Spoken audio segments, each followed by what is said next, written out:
आपलं पुन्हा एकदा मातोश्रीमध्ये स्वागत करतो। परवा एक महत्त्वाचा विषय जो पर्यावरणाच्या निगडीत होता तो आपल्या समोर आणला। त्याच्यात अर्थात विकास, शाश्वत विकास आणि पर्यावरण म्हणजे कांजूरमार्गची जागा असेल, मेट्रोची जागा असेल, आरेचं जंगल असेल, ह्याच्यावर बोलत असताना आपल्याला बघायला मिळतं की एका बाजूला संपूर्ण महाराष्ट्रातच पर्यावरणाची हानी ही आपल्याला डोळ्यासमोर दिसत आहे। म्हणजे नागपूरमध्ये वारेगावचा विषय असेल ॲश पॉन्डचा, तसाच नाशिकमध्ये पांजरपोलचा असेल, पुण्यामध्ये रिव्हरफ्रंट डेव्हलपमेंट किंवा वेताळ टेकडीचा विषय असेल, मुंबईमध्ये आरेचा विषय असेल, हे सगळे विषय हाताळत असताना आणि पर्यावरणाची वाट लावत असताना हे घटनाबाह्य सरकार दुसऱ्या बाजूला विकासाच्या नावाखाली मोठी अनियमितता, कदाचित घोटाळे असतील, कदाचित घोळ असेल, हे आपल्या राज्यात सगळीकडे घालत आहे।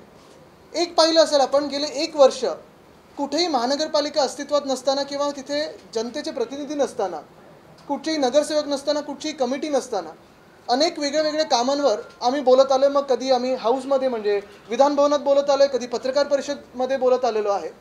आणि तसाच एक महत्त्वाचा विषय जो मी जानेवारीच्या आसपास घेतलेला, आपल्याच माध्यमातून जनतेसमोर आणलेला, तो म्हणजे रस्त्याच्या घोळाचा विषय। अनियमितता असेल, घोटाळा असेल, जे काही असेल, त्याच्यात 3 वेगळे भाग आहेत। पहिली गोष्ट म्हणजे स्केलचा विषय होता रस्त्याच्या वेळी। म्हणजे 400 किलोमीटरचे रस्ते हे जानेवारी ते आत्तापर्यंत मे 31 पर्यंत पूर्ण होतील की नाही, हा एक महत्त्वाचा विषय होताच। पण त्याच सोबत दुसरी गोष्ट ही होती की बरोबर 5 कंपन्यांना मिळाले, 5 मोठे मिळाले। आणि ह्या 5 कंपन्या कुठच्या आहेत? ठीक आहे, मी त्या कंपन्यांमध्ये कधी जात नाही, कॉन्ट्रॅक्टर्सचं नाव घेत नाही, कारण मला त्यांची नावं घ्यायची नसतात, त्यांचं माझं देणं घेणं नसतं। पण महत्त्वाची गोष्ट म्हणजे आपली जी सिस्टीम आहे त्याच्याबद्दल मी बोलतो, कारण ही सिस्टीमच आपण आहोत, जनतेचे लोक आहोत, जनता आहे, जनप्रतिनिधी असतात। आणि म्हणून या सिस्टीममधून जेव्हा आपल्याला बघायला मिळतं की कुठचेही लोकप्रतिनिधी नसताना, कुठचेही नगरसेवक नसताना, कमिटी नसताना 5 मोठे कॉन्ट्रॅक्ट्स दिले जातात, बरोबर 5 लोकांना ते मिळतात, सरासरी 8%च्या अबवच्या बिडला मिळतात। तिसरी गोष्ट म्हणजे पैसे वाढवून दिलेले आहेत। SOR जे 100 रुपये असेल ते 20 केले, म्हणजे 80 रुपयाला जे बीड करायचे ते 120 रुपयाला बीड करायला लागले। परत त्याच्याही पुढे जाऊन 8% सरासरी जास्ती, म्हणजे 48% जास्ती बिडिंग झालेलं आहे। GST वेगळा, हा तर सगळा घोळ झालाच होता। त्यानंतर आपल्याला आठवत असेल 18 जानेवारीच्या आसपास घाईघाईत वर्क ऑर्डर दिल्या गेल्या, कामं सुरू झाली असं वाटलं आपल्याला। पण जानेवारी उलटून गेलेला आहे, फेब्रुवारी, मार्च आणि आता एप्रिल संपत आला, झालेली नाही आहेत। जास्तीत ठिकाणी मुंबईत आपल्याला ह्या 5 कंपन्यांची कामं दिसत नाहीत। मग मूळ मुद्दा हाच राहतो की जर 400 किलोमीटरचे रस्ते कॉन्क्रिटीकरणचे घ्यायचे असतील, साधारणपणे 6080 कोटीला, आता अजूनही त्याच्यात काही प्रश्नांची उत्तरं अजून मला मिळालेली नाही आहेत, जी त्यावेळी मी विचारलेली। हे प्रश्न आहेत, जर कामांची ऑर्डर्स दिली आहेत तर कामं सुरू कधी होणार? दुसरं म्हणजे कामं सुरू कुठे झालेली आहेत? तिसरं म्हणजे एस्केलेशनचा क्लॉज BMCने त्याच्यात टाकला आहे की नाही टाकला आहे, अजूनही कळलेलं नाही आहे। चौथी गोष्ट म्हणजे हे जे काही वर्क ऑर्डर्स दिले आहेत त्या ॲट पार दिले आहेत की बिडिंगच्या प्रमाणे दिलेले आहेत। 5वी गोष्ट म्हणजे सबलेटचा ह्याच्यात क्लॉज मशिनरीच्या द्वारे आहे का? 6वी गोष्ट म्हणजे ह्या 6080 कोटीचे जे टेंडर्स होते त्याला मी त्यावेळी पण बोललेलो की 10% ॲडव्हान्स मोबिलायझेशन जे ठेवलेले 650 कोटी, हे तुमचे आमचे मुंबईकरांचे पैसे आहेत। हे बिल्डर्सच्या आणि कॉन्ट्रॅक्टर्सच्या घशात घालण्यासाठी जे ठेवलेले आहेत या सरकारने, या घटनाबाह्य सरकारने, ह्याची उत्तरं मिळाली नाही। पण ह्याच पुढे जात असताना आपण देखील पत्रकार म्हणून मुंबईत सगळीकडे फिरत असता रस्त्याची जी कामं आहेत ती आपल्याला वाटत असेल की ही कामं सुरू झाली आहेत का? तर जसं मी सांगितलं, ज्या प्रमाणात ही कामं सुरू व्हायला पाहिजे होती 31 मे पर्यंत सेफ स्टेजला आणण्यासाठी किंवा क्लोज होण्यासाठी, अशी कुठेही सुरू झालेली नाहीत। आणि हे मी काही फक्त मी बोलत नाही किंवा शिवसेना पक्ष बोलत नाही आहे। हे जे पत्र माझ्या हातात आलेलं आहे, हे पत्र हे आपल्याला जर वाचता येत असेल तर विधानसभेचे अध्यक्ष महोदय आहेत, त्यांच्या बंधूंचे आहेत, जे मुंबई महानगरपालिकेत नगरसेवक राहिलेले आहेत। त्यांनी ह्याच्यात म्युन्सिपल कमिशनरला पत्र लिहिलेलं आहे 13/4/2023ला, ज्याच्यात सब्जेक्ट आहे gross delay in starting road concretization work awarded to जी काही कॉन्ट्रॅक्टर कंपनी आहे। मी कॉन्ट्रॅक्टरच्या कंपनीचं कधी नाव घेत नाही, पण हे पत्र एका भाजपच्या माजी नगरसेवकाचं पत्र आहे। म्हणजे आम्ही कोणी शिवसेनेमधून बोलत नाही, मी जे बोललो ते बोललो आहे, ते लोकांसमोर आहे। मलाच सप्लिमेंटरी पत्र हे एका महत्त्वाच्या व्यक्तीने दिलेलं आहे, ज्यांच्या वॉर्डमध्ये अजूनही A वॉर्डमध्ये कामं सुरू झालेली नाहीत। आणि मी त्यांचे आभार मानतो या नगरसेवकांचे, माजी नगरसेवकांचे, की त्यांनी हा विषय माझ्यासोबत घेतलेला आहे, बिनधास्तपणे घेतलेला आहे। कारण हीच भावना मला वाटतं प्रत्येक पक्षामध्ये, गद्दार गँग सोडली तर आपण भाजपचे माजी नगरसेवक असतील, काँग्रेसचे असतील, राष्ट्रवादीचे असतील, शिवसेनेचे असतील, कुठच्याही माजी नगरसेवकाला विचारा, त्यांच्या वॉर्डमध्ये जास्ती करून जी कामं ठरवलेली होती ती सुरुवात झालेली नाही. मग झालं का ह्याच्यानंतर? एक शोकॉज नोटीसच्या आधी एक बैठक बोलवली गेली ह्या कॉन्ट्रॅक्टरसोबत, आणि जे मला कळण्यात येतं की ह्या कंपनीचे जे महत्त्वाचे अधिकारी असतील, मग CEO असतील किंवा मोठे कोण अधिकारी असतील, ते त्या कंपनीच्या मीटिंगला गेलेच नाहीत. कुठच्या तरी छोट्या माणसाला पाठवलं, कॉन्ट्रॅक्टरच्याच कुठच्या तरी माणसाला पाठवलं, आणि ह्या कंपनीला शोकॉज नोटीस दिल्यानंतर देखील अजूनही काम कुठे सुरू झालेलं नाही. आता तुम्ही मला सांगा, जसं हे दक्षिण मुंबईतलं एक काम सुरू झालं नाही आणि ह्यांना शोकॉज नोटीस दिलेली आहे, तसंच मुंबईमध्ये ईस्टर्न सबब असेल, वेस्टर्न सबब असेल, सेंट्रल असेल, सगळीकडेच कुठेही त्या प्रमाणात जेवढी आपल्याला सांगितले गेले होते की 400 किलोमीटरचे रस्ते कॉन्क्रिटीकरण होणार, असं कुठेही कामं सुरू झाली नाही आहेत. मग ह्या सर्वांना शोकॉज दिली आहे का? ही कामं सुरू कधी होणार, संपणार कधी? ह्यांना एस्केलेशनचं अजून जे काही आहे ते देणार का तुम्ही? उशीर झाल्यामुळे, उशीर कोणामुळे झालेला आहे? पोलीस परवानग्या मिळाल्या आहेत का? NOC मिळालेले आहेत का? हे सगळे विषय आहेत. आणि मी हे कदाचित तुम्हाला वाटत असेल की प्रत्येक महिन्यात ह्या 4 महिन्यात रिपीट करत आलेलो आहे, कारण हे विषय खूप महत्त्वाचे आहेत.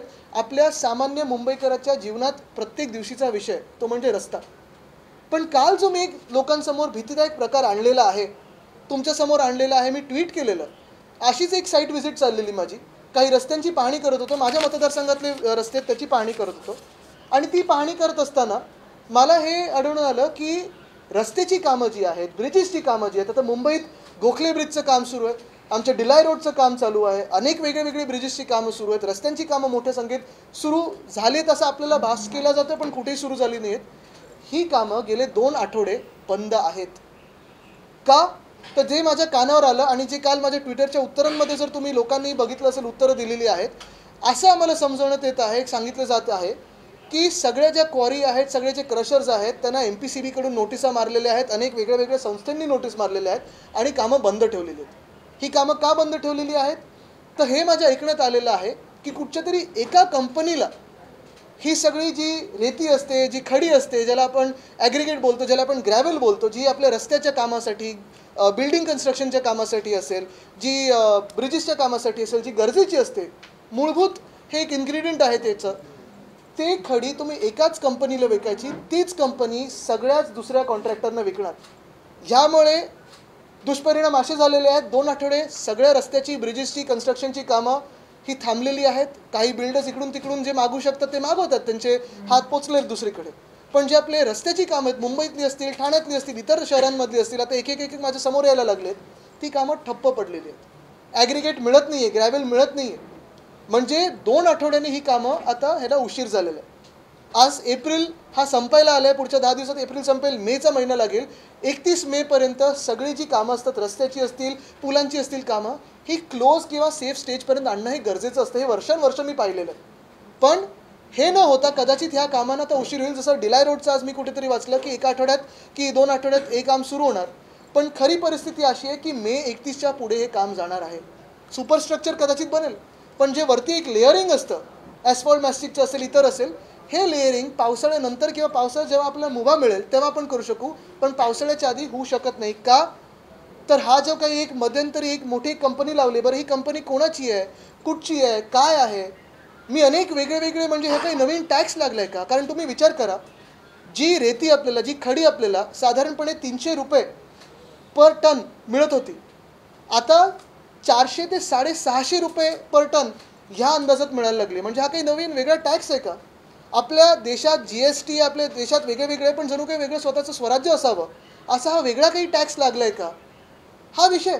आणि म्हणून आपल्या माध्यमातून मी केंद्र सरकारला पण विनंती करेन, गडकरी साहेबांना पण विनंती करेन, कारण ते वेगवान रस्ते बनवत असतात, की थोडं ह्याच्यात लक्ष घालून आमच्या महाराष्ट्र सरकारला थोडी एक समज देऊन हे जे काही घोळ चालू आहे, जो काही घोटाळा चालू आहे, नवीन जो टॅक्स लावलेला आहे, ज्या नवीन काही पाबंदी लावलेल्या आहेत, मनमानी सरकार जे चाललेलं आहे, घटनाबाह्य सरकारचं, कुठेतरी हस्तक्षेप करून हे थांबवणं गरजेचं आहे.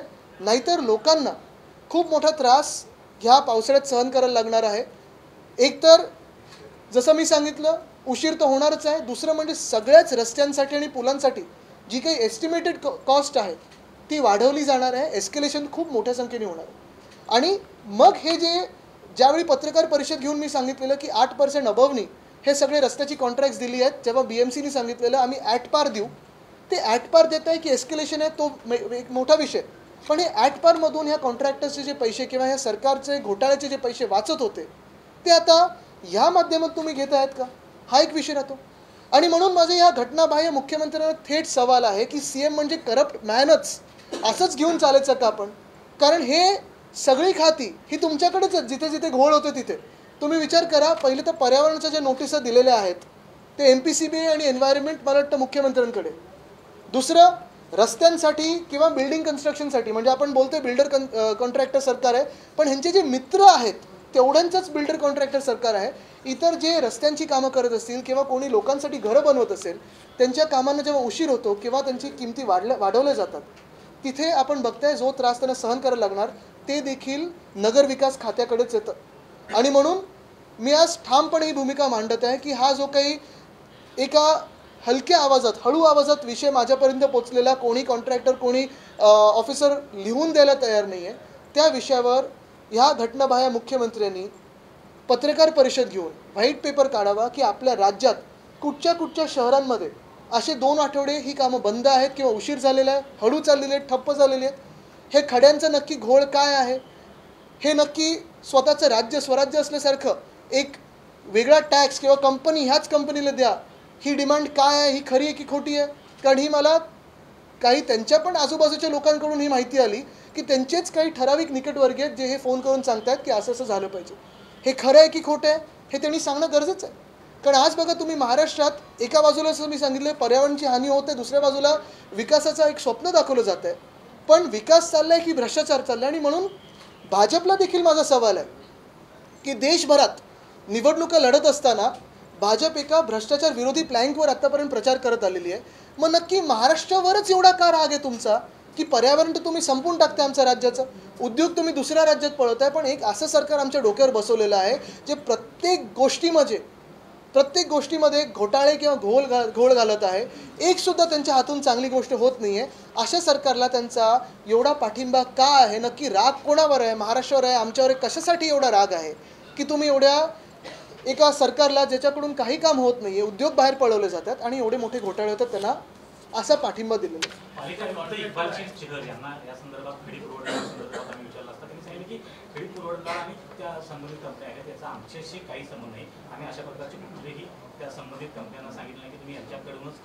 मला वाटतं तुम्ही एक त्यांना विचारा की गेल्या 2 आठवड्यात किती कामं काय वेगाने चाललेली आहेत आणि एफिशियन्सी कुठे. कारण तुम्हाला आठवत असेल जेव्हा मी पत्रकार परिषद घेऊन मागणी केलेली की ह्या रस्त्यांचे आम्हाला हे द्या, कंपन्यांचे सगळे चौकशी करून कोण कुठे देशभरात काम करते, ॲडव्हान्स मोबिलायझेशन कसं होतं आहे, पोलिसांची परवानगी आली का. आपल्याला काय सांगितलं होतं, आम्ही CCTV लावू, जनतेला फुटेज देऊ, DLचे सगळं आम्ही माहिती देऊ, तुम्हाला जनतेला प्रत्येक महिन्यात किती काम झालंय ह्याची माहिती देऊ. आली कोणाकडे माहिती.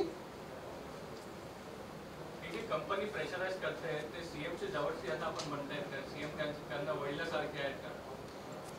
आता हे तुमच्याकडून आलेलं आहे, पण निकटवर्गीय हे मला सगळ्याच लोकांनी सांगितलंय. उलट त्यांच्या आजूबाजूचे जे अधिकारी ते लोक आहेत ते पण मला सांगतात निकटवर्गीय. आता निकटवर्गीय कोण आहेत, हे खरं आहे की खोटं आहे, त्यांनी पत्रकार परिषद घेऊन सांगायला पाहिजे. ही कंपनी आता माझ्या माहितीप्रमाणे 3 महिन्यापूर्वी हे आलेली आहे. पण हे तुम्ही थोडं माहिती घ्या, कारण जसं मी सांगितलं स्वराज्य असल्यासारखं सगळं चाललेलं आहे. आपल्या देशामध्ये केंद्राचे आणि राज्याचे टॅक्स हे जनतेला माहिती असतात. म्हणजे मी केंद्रीय वित्तीय मंत्र्यांना पण विचारीन की हा नवीन टॅक्स काही आला. दरवर्षी पावसाळ्यात खड्डे भरण्यासाठी देखील कॉन्ट्रॅक्ट काढलं जातं. दरवर्षी 40 कोटी रुपयांचं कॉन्ट्रॅक्ट असतं. यावर्षी मात्र 126 बरोबर कॉन्ट्रॅक्ट जे आहे ते काढले गेले आहे. त्या कितपत होण्यामध्ये काय करायचं हेच मी सांगतो. त्यांचे ठराविक जे मित्र कॉन्ट्रॅक्टर आणि बिल्डर आहेत त्यांचा फायदा होण्यासाठी हे काम चाललेलं आहे. ह्याच्यावर देखील आम्ही खोलावर जाऊन पत्रकार परिषद घेणार आहे, पण हे टप्प्याटप्प्याने घेणार आहे.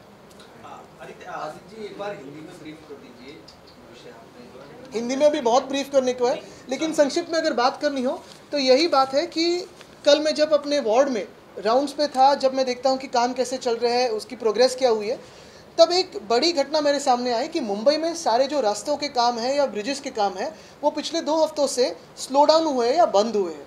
बात यही है कि ये मेरे सुनने में आया है सारी जो स्टोन क्रशिंग कंपनियां हैं जो सप्लाई करती है उनको नोटिस दी गई है एनवायरनमेंट डिपार्टमेंट से कि सारे ये जो काम है वो बंद रखें और सिर्फ एक ही कंपनी के माध्यम से ये सप्लाई होना चाहिए.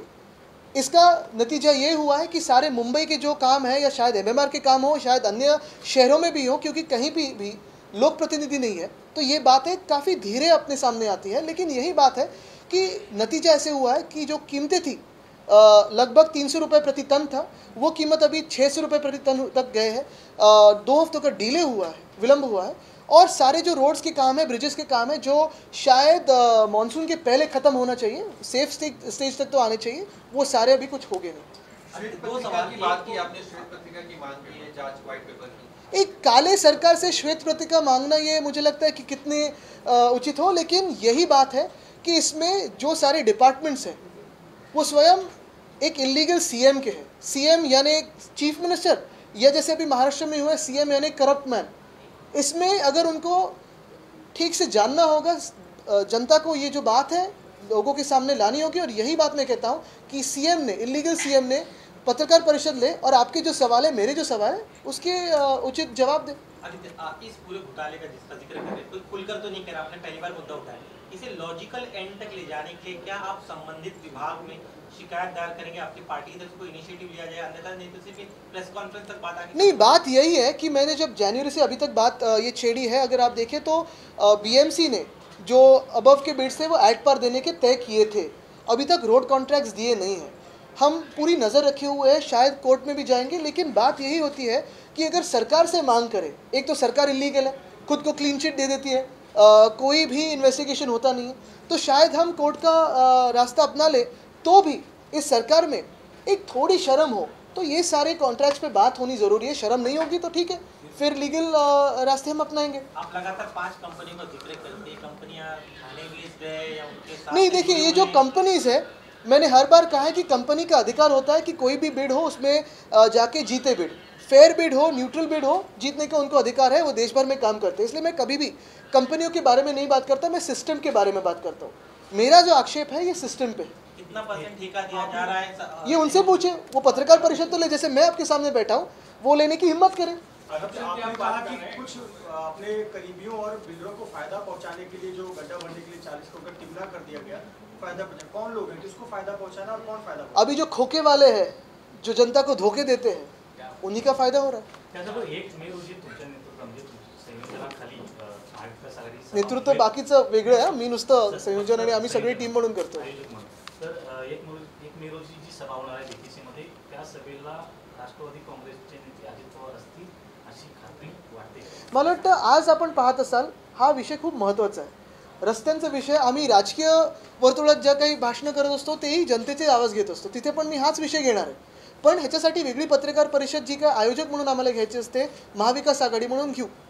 महाराष्ट्रामध्ये ज्या पद्धतीने झालेला आहे, 20 पेक्षा अधिक लोकांचा मृत्यू झाल्यास समोर येत आहे, आतापर्यंत दोष जो आहे तो सरकारने, म्हणजे ज्यांनी कोणी आयोजकांनी स्वीकारले नाही, कसं बघता? इतकी लाखो लोक येणार होती, सरकारला माहिती होतं? बरोबर आहे, खरं तर हा एक वेगळा विषय, पत्रकार परिषद घेण्यासारखाच विषय, तो आम्ही कदाचित घेऊ। एक गोष्ट आहे, स्वारींबद्दल सगळ्यांनाच आम्हाला अभिमान आहे, आदर आहे, आणि महाराष्ट्र भूषण त्यांना देणं आमच्यासाठी सर्वांसाठीच गर्वाची गोष्ट आहे। पण दुसऱ्या बाजूला त्या दिवशी जर आपण पाहिलं असेल, रात्री जेव्हा मी पेशंट्सना बघायला गेलो, जे चेंगराचेंगरीत थोडे अडकले होते, काही अजूनही सरकारकडून स्पष्ट कुठेही भूमिका मांडली जात नाही आहे। खरं तर त्या दिवशी मला वाटतं एका मंत्री महोदयांनी स्वारींवरच हे सगळं वेल टेनिस दिली वगैरे असं सगळं सांगून मोकळे झाले, आणि आज ते परदेशात गेलेत असं मला कळतं। पण असं जरी असलं तरी जिथे 25 कोटी खर्च होतो, तिथे थोडी तरी चौकशी, ज्या अधिकाऱ्यांची हलगर्जीपणा झाली असेल, कॉन्ट्रॅक्टर कोण आहे, ज्यांनी तंबू VIP केला पण भक्तांसाठी केला नाही किंवा सामान्य नागरिकांसाठी केला नाही, पाण्याची कुठे कमतरता होती का, कुठेतरी चौकशी होणं गरजेचं आहे। कारण जेव्हा हा विषय तुम्ही बघा, हा विषय आमच्या सर्वांसाठी जवळचा आहे। कारण जेव्हा महाराष्ट्र भूषण अशा व्यक्तीला दिलं जातं, 25 कोटी ज्या कार्यक्रमावर खर्च होतो, योग्य अयोग्य हा वेगळी गोष्ट आहे, पण तो खर्च कसा झाला आहे, कॉन्ट्रॅक्टर नक्की कोण आहे, मुख्यमंत्र्यांचं जवळचं आहे का, त्यांनी ती सगळी जी उपाययोजना होती ती बरोबर केली आहे का, कुठेतरी उत्तर सरकारकडून येणं गरजेचं आहे। खरा आकडा काय, कारण ह्याच्यात लपवण्यासारखी गोष्ट नाही आहे। जे बिचारे जीव गमवून बसलेले आहेत किंवा ज्यांच्यावर जे काही आभाळ कोसळलं असेल किंवा आपण पाहत असाल जे इंजर्ड असतील, त्यांची उपचार सुरू आहेत, पण हे लपवण्यासारखं काहीच नाही। मला वाटतं सरकारकडून थोडंफार लपवलं जात आहे असं दिसत आहे, कारण त्या दिवशी देखील बातमी खूप उशिरा आली, अजूनही आकडे स्पष्ट येत नाही आहेत, आणि म्हणून ह्याच्यात सखोल चौकशी झाली पाहिजे, आणि राजकारण न होता ह्याच्यात चौकशी झाली पाहिजे। आणि जे कोण ह्याच्यात जे कुठचेही अधिकारी, मी दोषी म्हणणार नाही, पण हे नैसर्गिक नव्हतं, हे ॲक्ट ऑफ गॉड नव्हतं।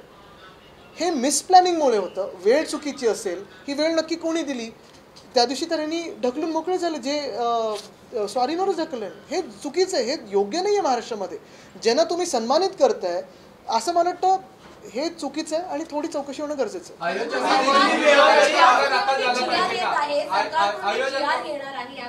की 12 ते 5 या वेळेमध्ये कुठलेही सार्वजनिक कार्यक्रम होऊ नये, उशिरा सुचलेला शहाणपण आहे काय सरकार? मला वाटतं मी सगळ्यांनाच अपील करेन, सगळ्याच राजकीय कार्यकर्त्यांना, सामाजिक कार्यकर्त्यांना, आपल्याला पण, कारण आपण पण खूप वेळा बाईट्स घेण्यासाठी उन्हात असता आणि आम्ही तुम्हाला सांगतो सुद्धा की अरे बाबांनो आज बोलायचं नाही, तरी तुम्ही कधी कधी उन्हात उभे असता, गेटवर असता.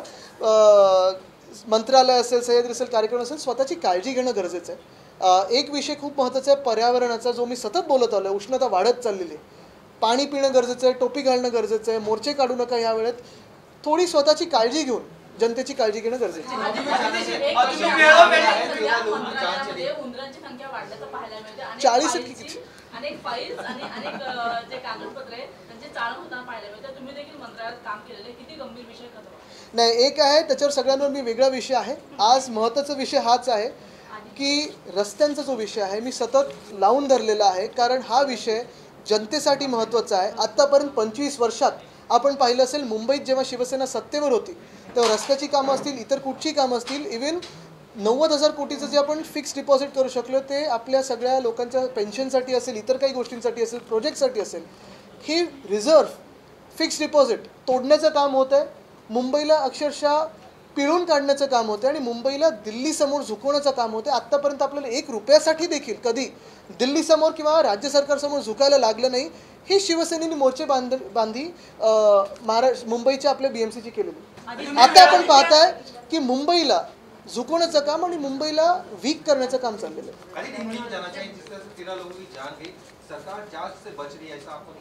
मुझे लगता है कि इस पे मैं अलग प्रेस कॉन्फ्रेंस लूँगा, लेकिन एक बात ज़रूर है कि जो भी घटना घड़ी हो, कोई इसमें राजनीति न लाते हुए एक इन्वेस्टिगेशन कि इसके लिए जो कलेक्टर होते हैं या कॉन्ट्रैक्टर है, अगर 25 करोड़ खर्च हुए हैं, जो भी जितने भी पैसे हो, क्योंकि अगर आप देखें तो उस दिन एक मंत्री महोदय ने जो सवारी उन पे ही ये सब विषय ढकेल के, अगर आप देखें तो ये परदेश निकल गए. तो मुझे लगता है ये उचित नहीं है. जो भी जनता के सामने सच है वो आना चाहिए, क्योंकि इसमें भक्तों की जान गई है. हम भी उसी भक्तों में से हैं. हम भी यही मानते हैं कि वो अवार्ड देना उचित ही था, लेकिन जो समय था या जो भी व्यवस्था वहाँ की थी उस पर इन्वेस्टिगेशन होना कोई गलत बात नहीं है. अजीत पवार को लेकर जो रोज चर्चाएं चलती है, संजय राउत उन्होंने कल तो प्रेस कॉन्फ्रेंस ली है. पर्यावरण विषय तुम्ही वारंवार अनेक दिवसापासून अभ्यासपूर्ण विषय मांडताय आणि तुम्ही आता नेहमी म्हणताय की आम्हाला उत्तर देणार नाहीये. आणि मागच्या वेळेला पण म्हटलं होतं आंदोलन आणि कोर्ट हा महत्त्वाचा विषय. आपणही खूप उशीर करताय असं वाटत नाही का? बिलकुल नाही. पुन्हा पुन्हा सांगताय ते ऐकणार नाही. बिलकुल नाही. माझं काम आहे जसं तुमचं काम आहे की सत्याच्या सोबत आपण उभं राहायचं. या देशात सत्यमेव जयतेला महत्त्व आहे, सत्तामेव जयतेला नाही. आमचा देखील निकाल लवकरच लागेल. आम्हाला देखील हीच आशा आहे की सत्तेसोबत न्याय मिळेल आम्हाला. आणि महत्त्वाची गोष्ट ह्याच्यात हीच राहते, आपण बघा महाराष्ट्रात सगळ्या ठिकाणी, मग अगदी रामटेकमध्ये वारेगाव असेल, नांदगाव असेल, जिथे ॲशपॉन्ड कदाचित पुन्हा सुरू केले जातील, तिथे मी पर्यावरण मंत्री म्हणून जे ॲशपॉन्ड बंद केलेले, मोकळे केलेली 700 एकरची जागा ॲश पूर्ण बाहेर काढलेली आपण, ती कदाचित सुरू होते. तिथे लोक आंदोलनाला बसलेले आहेत. तिथे आपलं देखील तेवढंच मोठा रोल असतो पत्रकार म्हणून की ते जनतेसमोर आणणं, आणि ते आपण करत आलेलं आहात. दुसऱ्या बाजूला नाशिकमध्ये पांजरपोळ ही गायरान जागा आहे. तिथे एक ट्रस्ट आहे गायींसाठी, ती ट्रस्ट तिथे नेमलेली आहे. ती जागा वर्षानुवर्ष पिढ्यानपिढ्या काही लोक तिथे गायींना जप्त जोपासतायत. ती जागा जप्त जोपासतात. तिथे MIDC आणण्याचा प्रकार चालू आहे. तिथे लोकांचा विरोध आहे. तिथे देखील आपण प्रेस म्हणून तो विषय उचलून धरलेला आहे. पुण्यात वेताळ टेकडीचा विषय असेल, जिथे मी पर्यावरण मंत्री म्हणून एक बोगदा आणि एक रस्ता थांबवून ठेवलेला, कारण तिथे करून काहीच उपयोग नाही आहे. तसं आता दुसरीकडे परत सुरू झालेलं आहे. तिथे देखील जनता पुढे आलेली आहे, प्रेस देखील पुढे आलेला आहे. रिव्हरफ्रंट डेव्हलपमेंटचा विषय, मुळामुठाचा विषय आहे. तिथे स्विमिंग पूल किंवा कॉन्क्रिटीकरण करण्याचा विषय, जनता पुढे आलेली आहे, प्रेस पुढे आले. तसंच मुंबईमध्ये आरेचा विषय असेल, अनेक सारे विषय आहेत, ते आपण हाती घेतले. तुम्ही सोबत आहात. तर आपण सगळे जनता म्हणून सोबत असताना आणि तुम्ही या लोकशाहीचा एक महत्त्वाचा आधारस्तंभ म्हणून सोबत आल्यानंतर भीती कुठच्या गोष्टीची? आरेचा विषय तुम्ही काढला आहे. सुप्रीम कोर्टाने MMRCL आता 10 लाखाचा दंड ठोठावलेला आहे, कारण का आरेमध्ये 87 ट्रीजची तोडायची परमिशन होती, मात्र 177 ट्रीज तोडले गेले आहेत आणि त्यासाठी सुप्रीम कोर्टाने MMRCL ला 10 लाखाचा दंड मारला. म्हणजे चूक झालेली हे MMRCLने मान्य केलेलं आहे. आता महत्त्वाची गोष्ट हीच आहे, त्या दिवशी मी सांगितलं की कांजूरमार्गला नेऊन जे आपण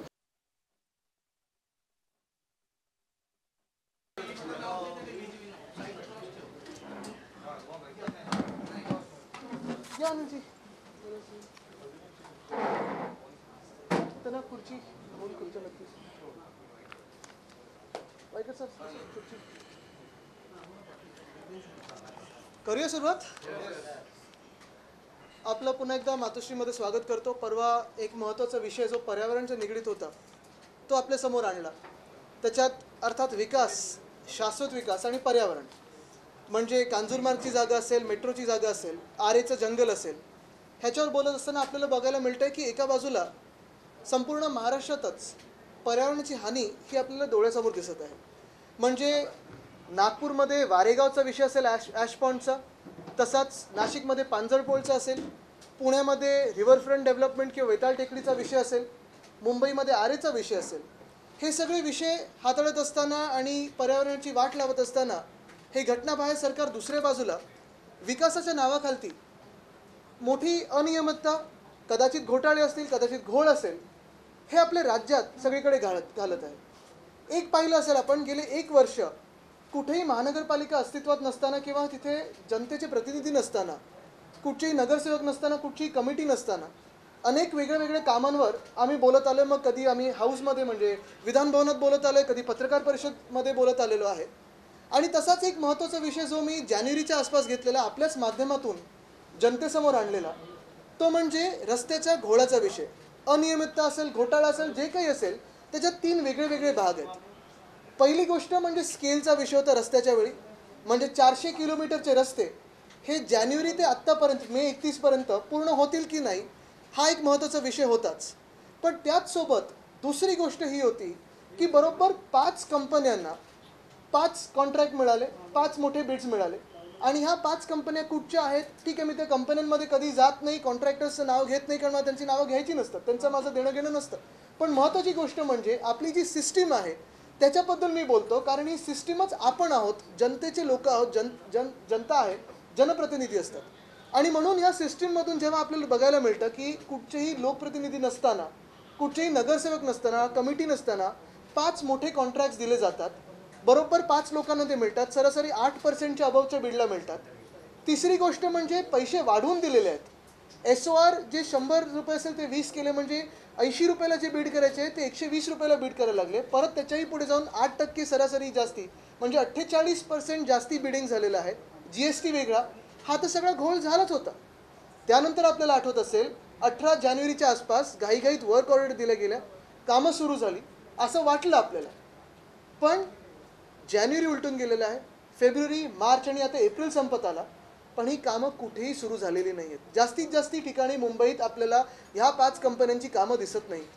मग मूळ मुद्दा हाच राहतो की जर 400 किलोमीटरचे रस्ते कॉन्क्रिटीकरणचे घ्यायचे असतील, साधारणपणे 6080 कोटीला, आता अजूनही त्याच्यात काही प्रश्नांची उत्तरं अजून मला मिळालेली नाही आहेत, जी त्यावेळी मी विचारलेली. हे प्रश्न आहेत, जर कामांची ऑर्डर्स दिली आहेत तर कामं सुरू कधी होणार, दुसरं म्हणजे कामं सुरू कुठे झालेली आहेत, तिसरं म्हणजे एस्केलेशनचा क्लॉज BMCनी त्याच्यात टाकला आहे की नाही टाकला आहे अजूनही कळलेलं नाही आहे. चौथी गोष्ट म्हणजे हे जे काही वर्क ऑर्डर्स दिल्या आहेत त्या ॲट पार दिल्या आहेत की बिडिंगच्या प्रमाणे दिलेल्या आहेत. 5वी गोष्ट म्हणजे सबलेटचा ह्याच्यात क्लॉज मशिनरीच्या द्वारे आहे का.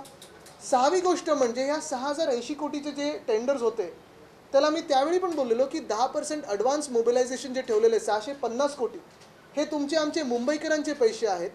हे बिल्डर्सच्या आणि कॉन्ट्रॅक्टर्सच्या घशात घालण्यासाठी जे ठेवलेले आहेत या सरकारने, या घटनाबाह्य सरकारने, ह्याची उत्तरं मिळाली नाही.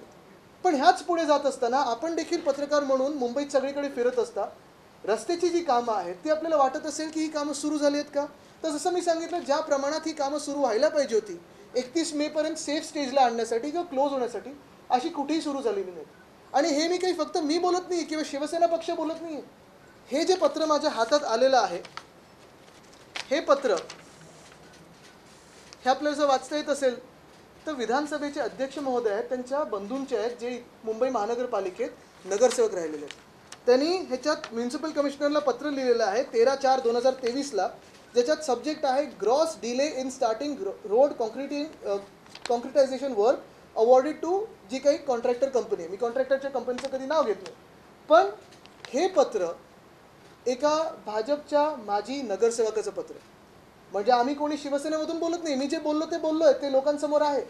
मलाच सप्लिमेंटरी पत्र हे एका महत्त्वाच्या व्यक्तींनी दिलेलं आहे ज्यांच्या वॉर्डमध्ये अजूनही ए वॉर्डमध्ये कामं सुरू झालेली नाहीत. आणि मी त्यांचे आभार मानतो या नगरसेवकांचे, माजी नगरसेवकांचे, की त्यांनी हा विषय माझ्यासोबत घेतलेला आहे, बिनधास्तपणे घेतलेला आहे. कारण हीच भावना मला वाटतं प्रत्येक पक्षामध्ये गद्दार गँग सोडली तर आपण भाजपचे माजी नगरसेवक असतील, काँग्रेसचे असतील, राष्ट्रवादीचे असतील, शिवसेनेचे असतील, कुठच्याही माजी नगरसेवकाला विचारा, त्यांच्या वॉर्डमध्ये जास्ती करून जी कामं ठरवलेली होती ती सुरुवात झालेली नाही.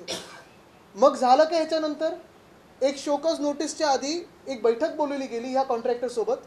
आणि जे मला कळण्यात येतं की ह्या कंपनीचे जे महत्त्वाचे अधिकारी असतील, मग CEO असतील किंवा मोठे कोण अधिकारी असतील, ते त्या कंपनीच्या मीटिंगला गेलेच नाहीत. कुठच्या तरी छोट्या माणसाला पाठवलं, कॉन्ट्रॅक्टरच्याच कुठच्या तरी माणसाला पाठवलं आणि ह्या कंपनीला शोकॉज नोटीस दिल्यानंतर देखील अजूनही काम कुठे सुरू झालेलं नाही.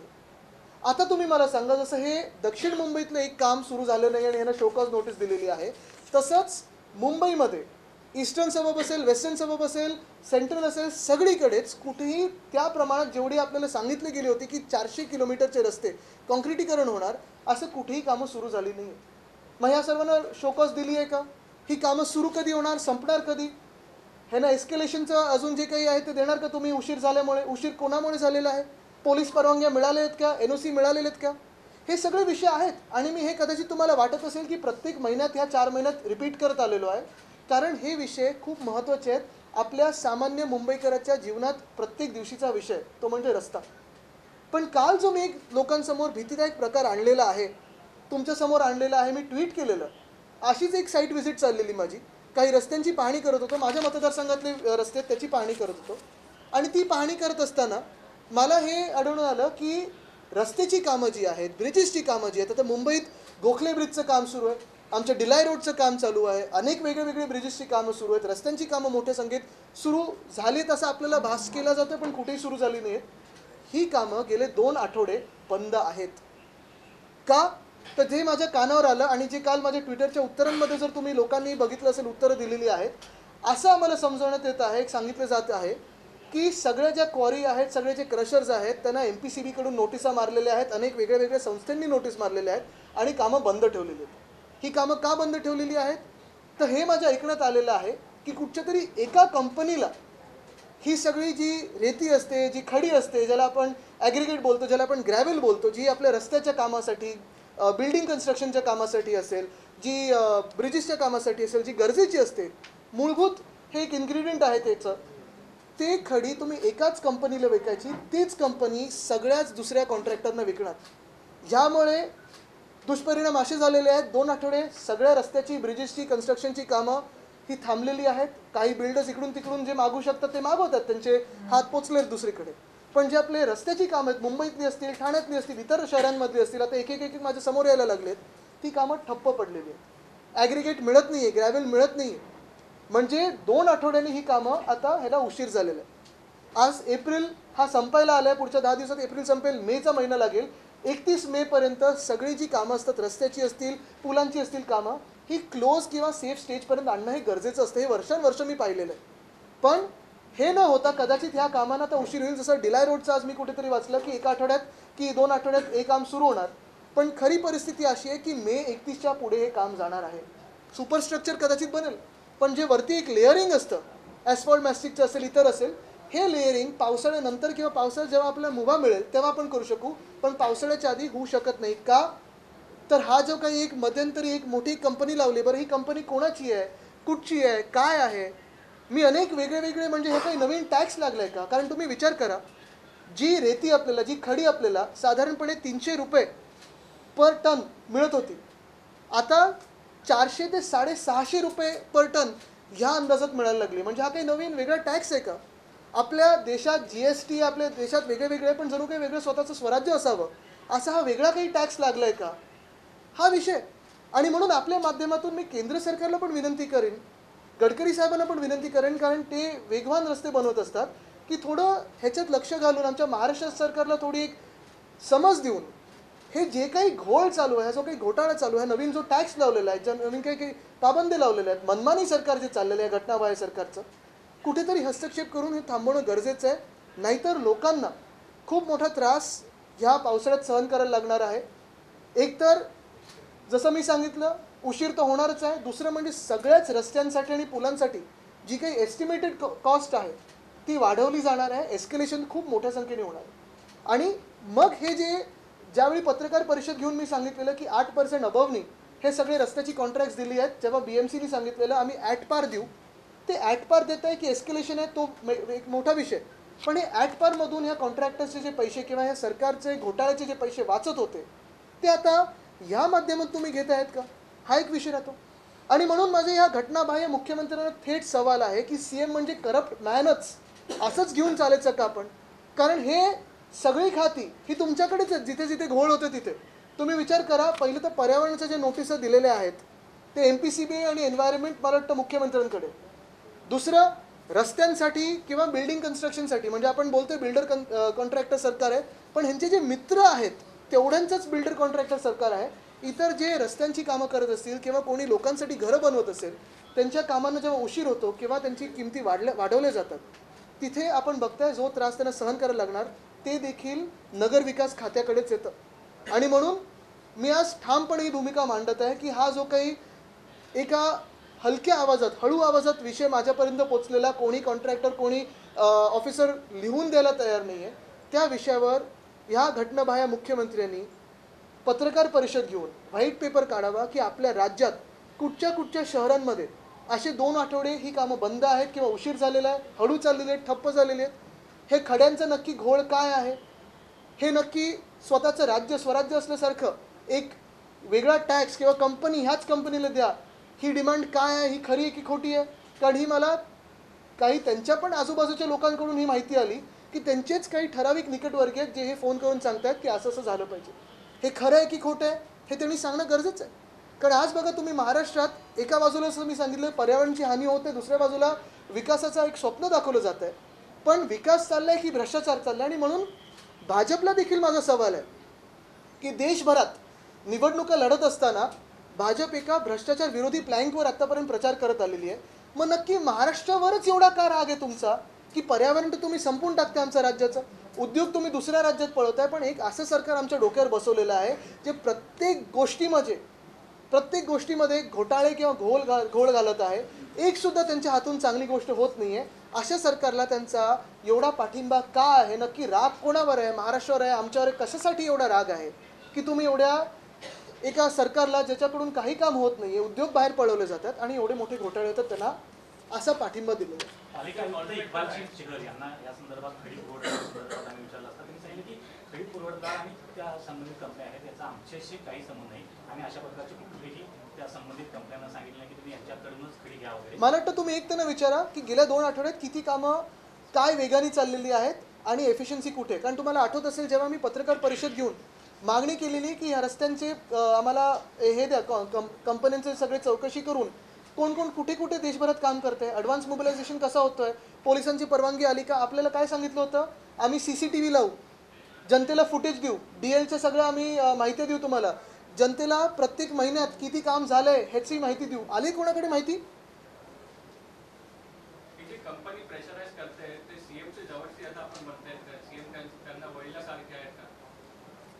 आता हे तुमच्याकडून आलेले पण निकटवर्गीय हे मला सगळ्याच लोकांनी सांगितलंय. उलट त्यांच्या आजूबाजूचे जे अधिकारी ते लोक आहेत ते पण मला सांगतात निकटवर्गीय. आता निकटवर्गीय कोण आहेत, हे खरं आहे की खोटं आहे, त्यांनी पत्रकार परिषद घेऊन सांगायला पाहिजे. कंपनी कुठली आहे? ठाणे आहे, नवी मुंबई?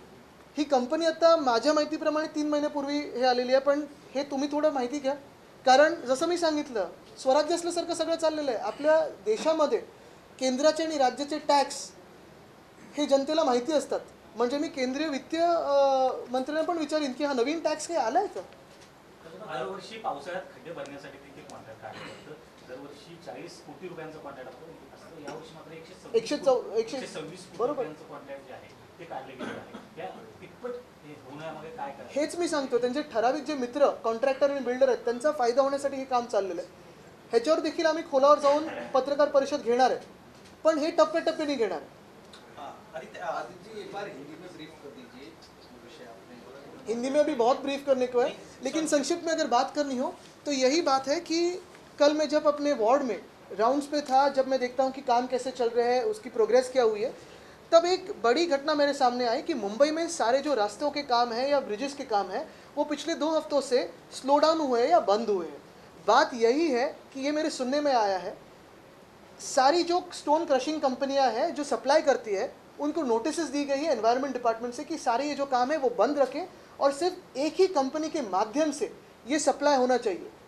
इसका नतीजा ये हुआ है कि सारे मुंबई के जो काम है या शायद एमएमआर के काम हो, शायद अन्य शहरों में भी हो, क्योंकि कहीं भी लोक प्रतिनिधि नहीं है, तो ये बातें काफ़ी धीरे अपने सामने आती है। लेकिन यही बात है कि नतीजा ऐसे हुआ है कि जो कीमतें थी लगभग 300 रुपये प्रति टन था, वो कीमत अभी 600 रुपये प्रति टन तक गए हैं।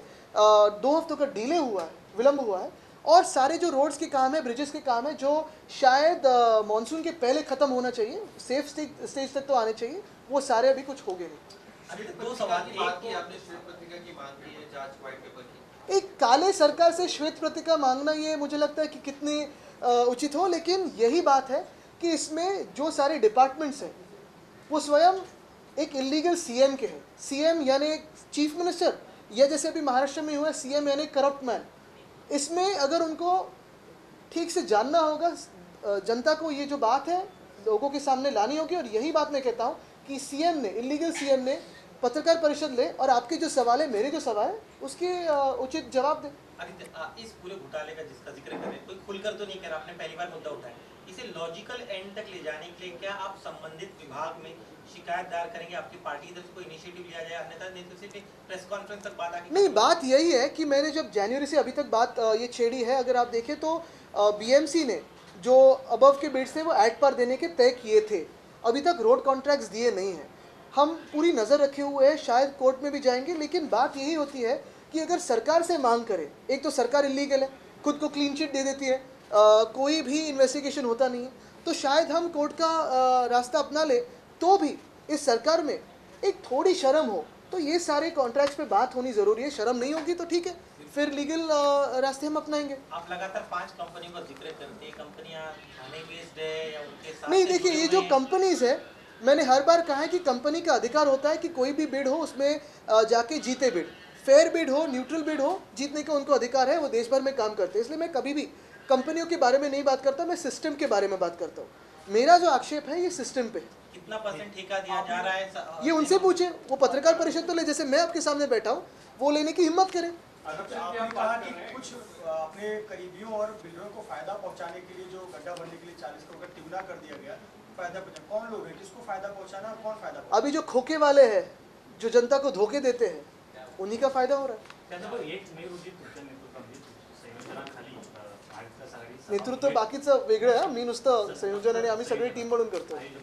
तर 1 मे रोजी जी सभा होणार आहे बीटीसी मध्ये, त्या सभेला राष्ट्रवादी काँग्रेसचे नेते अजित पवार असतील अशी खात्री वाटते? मला वाटतं आज आपण पाहत असाल हा विषय खूप महत्त्वाचा आहे। रस्त्यांचा विषय, आम्ही राजकीय वर्तुळात ज्या काही भाषणं करत असतो तेही जनतेचे आवाज घेत असतो, तिथे पण मी हाच विषय घेणार आहे। पण ह्याच्यासाठी वेगळी पत्रकार परिषद जी काय आयोजक म्हणून आम्हाला घ्यायची असते, महाविकास आघाडी म्हणून घेऊ।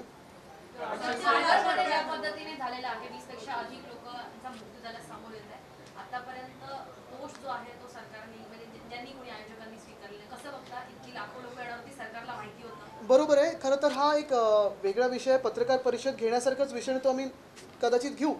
एक गोष्ट आहे, स्वारींबद्दल सगळ्यांनाच आम्हाला अभिमान आहे, आदर आहे आणि महाराष्ट्र भूषण त्यांना देणं आमच्यासाठी सर्वांसाठीच गर्वाची गोष्ट आहे। पण दुसऱ्या बाजूला त्या दिवशी जर आपण पाहिलं असेल, रात्री जेव्हा मी पेशंट्सना बघायला गेलो, जे चिंगड्याचिंगडीत थोडे अडकले होते, काही अजूनही सरकारकडून स्पष्ट कुठेही भूमिका मांडली जात नाही आहे। खरं तर त्या दिवशी मला वाटतं एका मंत्री महोदयांनी स्वारींवरच हे सगळं वेल टेनिस दिली वगैरे असं सगळं सांगून मोकळे झाले आणि आज ते परदेशात गेलेत असं मला कळतं। पण असं जरी असलं तरी जिथे 25 कोटी खर्च होतो तिथे थोडी तरी चौकशी, ज्या अधिकाऱ्यांची हलगर्जीपणा झाली असेल, कॉन्ट्रॅक्टर कोण आहे, ज्यांनी तंबू VIPसाठी केला पण भक्तांसाठी केला नाही किंवा सामान्य नागरिकांसाठी केला नाही, पाण्याची कुठे कमतरता होती का, कुठेतरी चौकशी होणं गरजेचं आहे। कारण जेव्हा हा विषय तुम्ही बघा, हा विषय आमच्या सर्वांसाठी जवळचा आहे। कारण जेव्हा महाराष्ट्र भूषण अशा व्यक्तीला दिलं जातं, 25 कोटी ज्या कार्यक्रमावर खर्च होतो, योग्य अयोग्य हा वेगळी गोष्ट आहे, पण तो खर्च कसा झाला आहे, कॉन्ट्रॅक्टर नक्की कोण आहे, मुख्यमंत्र्यांचं जवळचं आहे का, त्यांनी ती सगळी जी उपाययोजना होती ती बरोबर केली आहे का, कुठेतरी उत्तर सरकारकडून येणं गरजेचं आहे। खरा आकडा काय, कारण याच्यात लपवण्यासारखी गोष्ट नाही आहे। जे बिचारे जीव गमवून बसलेले आहेत किंवा ज्यांच्यावर जे काही आभाळ कोसळलं असेल किंवा आपण पाहत असाल जे इंजर्ड असतील, त्यांचे उपचार सुरू आहेत, पण हे लपवण्यासारखं काहीच नाही। मला वाटतं सरकारकडून थोडंफार लपवलं जात आहे असं दिसत आहे, कारण त्या दिवशी देखील बातमी खूप उशिरा आली, अजूनही आकडे स्पष्ट येत नाही आहेत आणि म्हणून ह्याच्यात सखोल चौकशी झाली पाहिजे आणि राजकारण न होता ह्याच्यात चौकशी झाली पाहिजे आणि जे कोण ह्याच्यात जे कुठचेही अधिकारी, मी दोषी म्हणणार नाही, पण हे नैसर्गिक नव्हतं, हे ॲक्ट ऑफ गॉड नव्हतं, हे मिसप्लॅनिंगमुळे होतं. वेळ चुकीची असेल, ही वेळ नक्की कोणी दिली, त्या दिवशी तर ह्यांनी ढकलून मोकळं झालं, जे स्वारीवरच ढकललं, हे चुकीचं आहे, हे योग्य नाही आहे महाराष्ट्रामध्ये. ज्यांना तुम्ही सन्मानित करताय असं मला वाटतं हे चुकीचं आहे आणि थोडी चौकशी होणं गरजेचं आहे.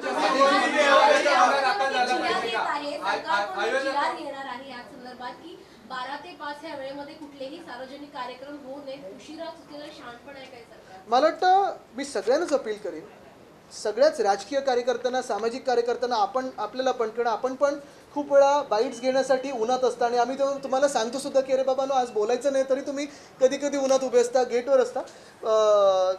मंत्रालय असेल, सह्याद्री असेल, कार्यक्रम असेल, स्वतःची काळजी घेणं गरजेचं आहे. एक विषय खूप महत्त्वाचा आहे पर्यावरणाचा, जो मी सतत बोलत आलो आहे, उष्णता वाढत चाललेली आहे, पाणी पिणं गरजेचं आहे, टोपी घालणं गरजेचं आहे, मोर्चे काढू नका ह्या वेळेत, थोडी स्वतःची काळजी घेऊन जनतेची काळजी घेणं गरजेचं आहे.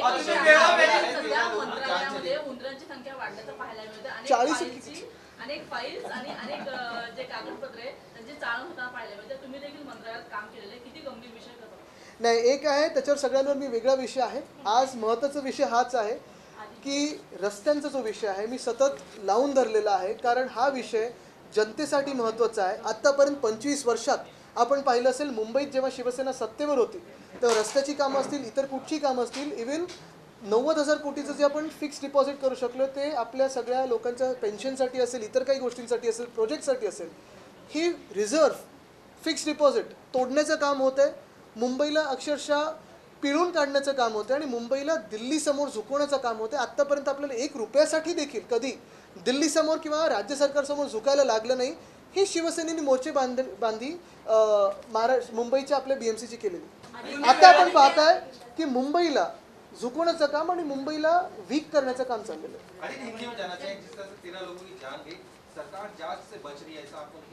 मुझे लगता है कि इस पे मैं अलग प्रेस कॉन्फ्रेंस लूँगा, लेकिन एक बात ज़रूर है कि जो भी घटना घड़ी हो, कोई इसमें राजनीति न लाते हुए एक इन्वेस्टिगेशन कि इसके लिए जो कलेक्टर होते हैं या कॉन्ट्रैक्टर है, अगर 25 करोड़ खर्च हुए, जो भी जितने भी पैसे हो, क्योंकि अगर आप देखें तो उस दिन एक मंत्री महोदय ने जो सवारी उन पे ही ये सब विषय ढकेल के, अगर आप देखें तो ये परदेश निकल गए.